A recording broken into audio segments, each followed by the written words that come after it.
എല്ലാവർക്കും നമസ്കാരം. ഇന്നത്തെ വീഡിയോ എന്ന് പറയുന്നത് ഞാൻ പണ്ട് കാലത്ത് എനിക്കൊരു ശീലം ഉണ്ടായിരുന്നു. നിങ്ങൾക്ക് ആ ശീലം ഉണ്ടോയെന്ന് അറിയില്ല. എന്നാലും ചില ആളുകൾക്കെല്ലാം കാണും. ഒരു ബുക്ക് നമ്മുടെ കട്ടിങ്സിന് വേണ്ടിയിട്ട്, അതായത് പേപ്പർ കട്ടിങ്സിന് വേണ്ടിയിട്ട് മാറ്റി വെക്കുക.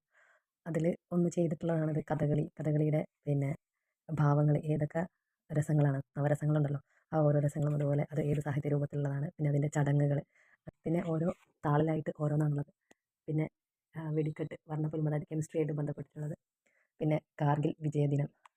അങ്ങനെ ഞാനിതെടുത്ത് പറയുന്നില്ല. ഇങ്ങനെയുള്ളൊരു ശീലം നിങ്ങൾക്കാർക്കെങ്കിലും ഉണ്ടോയെന്നറിയാൻ വേണ്ടിയിട്ടാണ്. ഇങ്ങനെ പലതും ഉണ്ട്. നമ്മുടെ സൂര്യഗ്രഹണത്തിനെക്കുറിച്ച്, അതുപോലെ അന്തർവാഹിനി, അതുപോലെ തന്നെ നമ്മളെ പ്രധാനപ്പെട്ട വ്യക്തികൾ, പിന്നെ പറയുന്നത് ആകാശഗോപുര, കൃത്രിമ ഉപഗ്രഹങ്ങൾ, ആയുധക്കപ്പൽ, പിന്നെ നമ്മുടെ ഈഫിൾ ടവറും, അതുപോലെ തന്നെ ഈഫിൾ ടവർ ഇതാണ്. പിന്നെ അതുപോലെ തന്നെ ബുർജ് ദുബായ്, അത് 2010 ഉദ്ഘാടനം ചെയ്തത്. അതിനെ പറ്റിയിട്ടൊക്കെ ചെറുതായിട്ട്, അതൊന്നും ഓർമ്മയിലെപ്പോഴാണ് ഇതെടുത്ത് നോക്കിയപ്പോഴാണ് ഇതൊക്കെ ഓർമ്മ വന്നത്. പിന്നെ ഇത് ഞാൻ പ്രത്യേകം എടുത്ത് പറയേണ്ട, എല്ലാവർക്കും അറിയുന്നതാണ്. പിന്നെ ഈ ഡാൻസിനോട് പ്രത്യേക താല്പര്യമുള്ളത് കൊണ്ട് തന്നെ പിന്നെ ഇതും ഓരോന്ന് ഇഷ്ടമുള്ള കാര്യങ്ങളൊക്കെ പേപ്പറിൽ നിന്ന് എടുത്തിട്ട് കട്ട് ചെയ്തിട്ട് ഈ ബുക്കിനകത്ത് ഒട്ടിക്കുക എന്നുള്ള പരിപാടിയായിരുന്നു മെയിനായിട്ട്.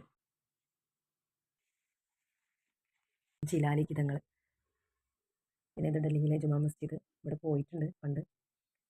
പിന്നെ ഓരോ കണ്ടുപിടുത്തങ്ങൾ, ശ്രീകണ്ഠേശ്വര ക്ഷേത്രം, പിന്നെ പ്രധാന നദികൾ, പിന്നെ ഡാമുകൾ,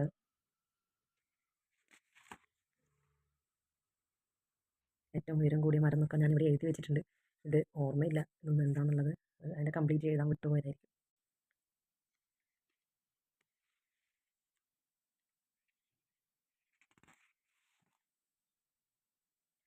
നിങ്ങൾക്ക് ഇങ്ങനെയുള്ള ശീലങ്ങളുണ്ടെങ്കിൽ ഒന്ന് കമൻറ്റ് ചെയ്യാം കേട്ടോ.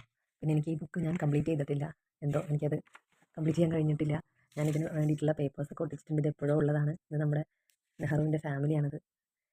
ഓരോന്ന് കളക്ട് ചെയ്ത് വെച്ചിട്ടുണ്ട്. പക്ഷേ ഒട്ടിക്കാനുള്ള ഓർമ്മ കിട്ടിയിട്ടില്ല. പിന്നെ എപ്പോഴേ വിട്ടുപോയെന്ന് എനിക്കറിയില്ല. പിന്നെ അതിനിടയിൽ എനിക്കൊരു അസുഖമൊക്കെ ആയിട്ട് മെഡിക്കൽ കോളേജിലായിരുന്നു. ഒരു 5-6 മാസം നടക്കാൻ പറ്റാത്ത അവസ്ഥയിലായിരുന്നു. ബ്രെയിൻ ഇൻഫെക്ഷൻ ആയതാണെന്നൊക്കെയാണ് പറയുന്നത്, എനിക്കറിയില്ല. എന്നാലും ഇപ്പോൾ അത് റിക്കവറായി വരുന്നുണ്ട്. എന്തായാലും വീഡിയോ കണ്ടിട്ട് നിങ്ങളുടെ അഭിപ്രായം അറിയിക്കുക. Thank you.